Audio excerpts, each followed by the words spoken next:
Hello everyone. Last classes we are discussing regarding about the kinds of reports. And that we are discussing about the various kinds of the reports. Now we are discussing regarding about the components of reports. So here we know the components. So here the long report can be divided into three parts, right?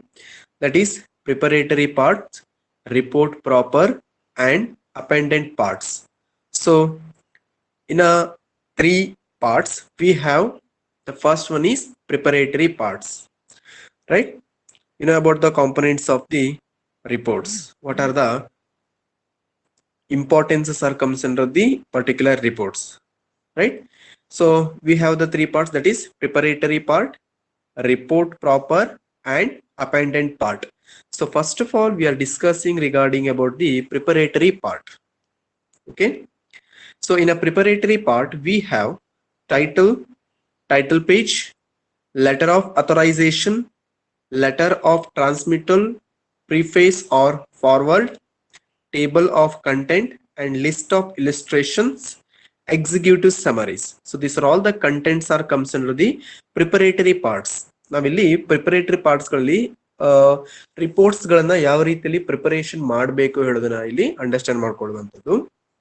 ಅದರಲ್ಲಿ titles ಹೇಗಿರಬೇಕು, title page ಯಾವ ರೀತಿಯಲ್ಲಿ ನಾವು mention ಮಾಡಬೇಕು, letter of authorisation ಯಾರ ಅಥರೈಸೇಷನ್ಸ್ ಅಲ್ಲಿ letters ಅನ್ನ mention ಮಾಡಬೇಕಾಗಿರುತ್ತೆ, ಹಾಗೆ letter of transmittal, preface or foreword, table of contents and list of illustration. So any information will be fill up in the reports. In that particular report we have to maintain the tables, right? So table wise ಗಳಲ್ಲಿ graphical wise ಗಳಲ್ಲಿ ನಾವೇನ್ ಮಾಡ್ಬೇಕಂತಂದ್ರೆ report ಗಳನ್ನ submit ಮಾಡ್ಕೊಳ್ಳುವಂಥದ್ದು. And executive summaries, so the total summary regarding about the particular work that will be mentioned in that particular report, right? First of all we are going to discuss about the title.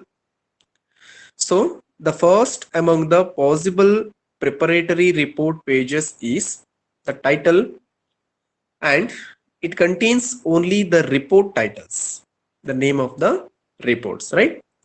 Simple to construct. The title fly is included solely for reason of formalities, because the title appears again on the following page. The title really is somewhat useless, but most books have one, and so do most formal reports. So all that will be mentioned. That means the particular title will be mentioned to the particular report of that particular works, right? Next one is title page. We know what it means, right? So like the title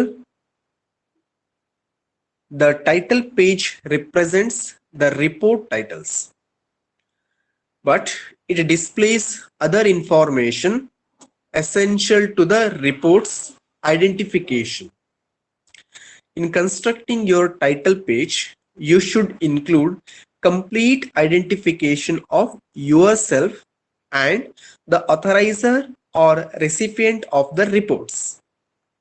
You may also include the date of writing, particularly if the time identification is not made clear in the titles, right? The next one is letter of authorization. A report may be authorized orally or in writing.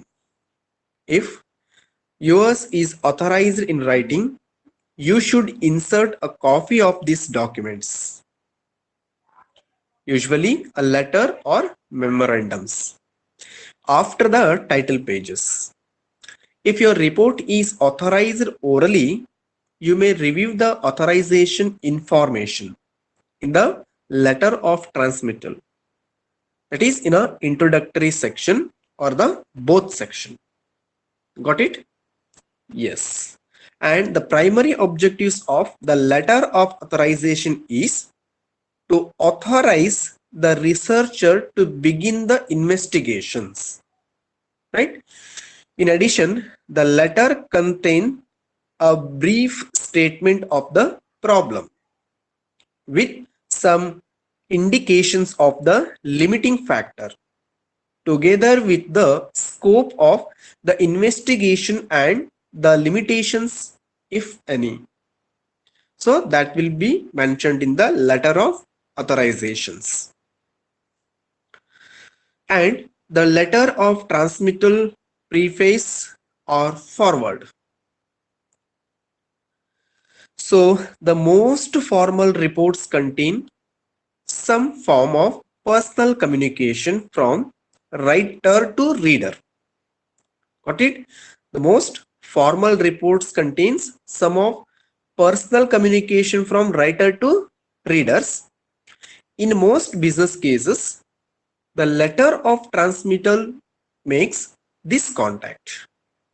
In some formal cases, particularly where the report is written for a group of readers, a forward or preface performs his functions. Okay. Then the table of contents and list of illustrations. If your report is long enough to warrant a guide to its contents, you should give it a table of contents. This is the report outline in its finished form with page numbers. If the report has a number of tables, charts, illustrations, and the like, you may set up a separate list of illustrations. That means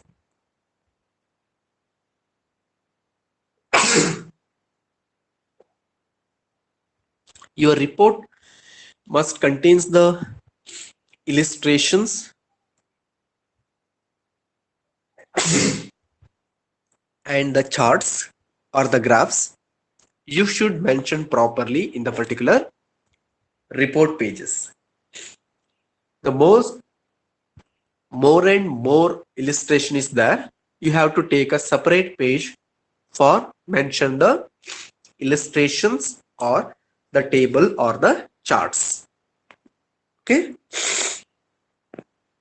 And the last one is executive summaries. The executive summary, also called synopsis or epitome and precise, that means precise writing, right, is a report in miniatures. It concisely summarizes all of the report's essential ingredients. It includes all the major facts as well as the primary analysis and conclusions derived from them. It is designed chiefly for the busy executive who may not have time to read the whole report, but it may also serve as a preview or review for those who will thoughtfully read the report text. At the end of the report pages, you should write the executive summaries. In the executive summary, it contains the detailed information will be mentioned. That means the detailed information will be write it in a short summaries. So some of the managers or those who are need the report, they will be read the executive summary. They not read the whole report, right? So for that purposes, you should write the executive summaries. Executive summary ಗಳಲ್ಲಿ whole report ಗಳ information ಗಳನ್ನ short cut ಗಳಲ್ಲಿ ಅವರು mention ಮಾಡಿರ್ತಾರೆ. Highlight main highlight points ಗಳನ್ನ summary notes executive ಸಮರಿಗಳಲ್ಲಿ mention ಮಾಡಿಬಿಟ್ಟು ಅದನ್ನ report ನ ಸಬ್ಮಿಟ್ ಮಾಡ್ತಾರೆ.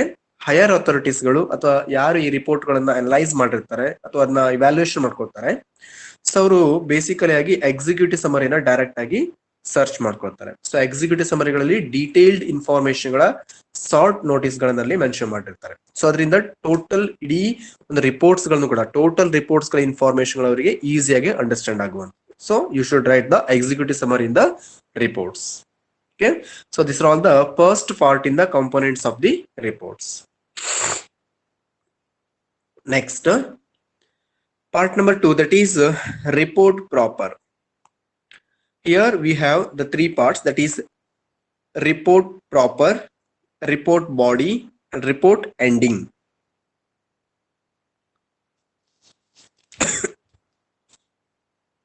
Right? So first of all, we have in the introduction part. So under that, origin of the report, purpose of the report, scope of the report, limitations and historical background, sources and methods of collection of data, definition and report review. So these are all the contents are comes under the introduction part. So report proper. So in the presentation of the report contents may follow any number of general arrangements. Most companies prefer the more conventional formats. Some prefer a definite arrangements for all reports, particularly technical one. It includes introductions, right? The purpose of the report's introduction is to orient the reader to the problem at hand. In this undertaking, you may include score of topics. In fact, anything that will help your reader understand and appreciate the problem. Although the content possibilities vary, you should consider the following general topics. Okay, origin of the report. The first part of your introduction might include a review of the facts of authorization, right? Second one is purpose. A vital part of almost every report is a description of the purpose of your investigation. The purpose of the report, that means it is called a objective, problem, object or aim, goal, mission, assignment and proposal or the project is whatever the report seeks to do. That means why the report will be prepared. What is the intentions you should write the report. That is the purpose of the reports. Next one is scope. If the scope of the problem is not clearly covered in any of the introductory section, you may need to include it in a separate section. We mean the boundaries of the problems. In this section, you should describe the exact coverage of the problem. In good and clear language, you tell your reader exactly what is and is not a part of the problems. That is the scope, right? Why you are preparing the report and wherever the scope is there for the report, right? ಎಲ್ಲೆಲ್ಲಿ report ಗಳನ್ನ utilisation ಮಾಡ್ಕೊತಾ ಹೇಳುವಂತದನ್ನು ನಾವು scopes ಅಲ್ಲಿ mention ಮಾಡಿರ್ತೇವೆ. Then the limitations. By limitations, we mean anything that in some way has the investigation or had a deterring effect on the reports. The illustrative list of limitations to a report investigation that problems might include an inadequate supply of money for conducting the investigation, insufficient time for doing the work, unavoidable conditions that hampered objective investigation, or limitations inherent to the problem under investigation. So anything will be problems are there. So they are the limitations in that particular report. Historical background. Sometimes knowledge of the history of the problem is essential for understanding the reports. So you may need to include in your introduction a session on these topics. your general aim in this part is to acquaint your reader with some of the issue involved and principle raised and value that might be realized if more researcher were done, right? The historical background will required for the preparations of the particular reports. Then the sources and methods of collecting data. Here, it is usually advisable to the reader how you collect the report information, whether through library research, interviewing, or search. If you use a library research, for example, you may mention the major publication consulted or the several sources are there. You may collect the sources of data from the Googles or the YouTubes or several social medias, and you can directly meet to the person for collecting the information. Whatever it may be, you must mention in the particular sources or methods of collecting data. Next one is the definition. If the report you see words like to be unfamiliar to the reader, you should define these words. One practice is to define each word on its first use in the report text. A more common practice, however, is to set aside a special section in the introduction for definitions. Report preview. In long report, you should use a final section of the introduction to preview the reports and its layouts. In this session, you should tell the reader how the report will be presented, what topics will be taken up first, second, third, and so forth. So all that will be mentioned in the report previews. And mainly number 2, report body.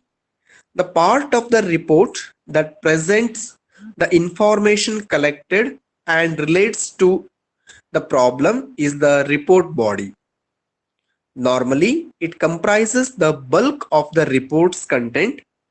In fact, in a sense, this part is the report.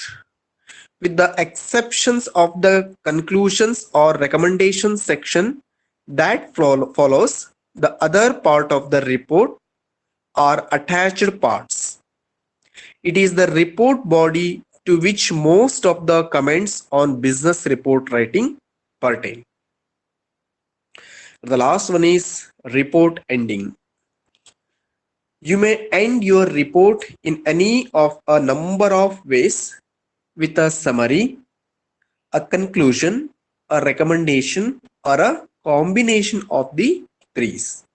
So that is the report endings. So these are all the part number 2, that is report propers, right? And the last one, appendant parts, that is appendix, bibliography, glossary, and indexes. So here appendix, that means appendant part means sometimes it is desirable to append social sections to the report. The presence of these parts is normally determined by the specific needs of the problem concerned it includes. Appendix. The appendix, as its name implies, is a section tagged on. You use it for supplementary information that supports the body of the report, but has no logical place within it. Possible contents might be questionnaires, working papers, summary tables, additional references, other reports, and so on.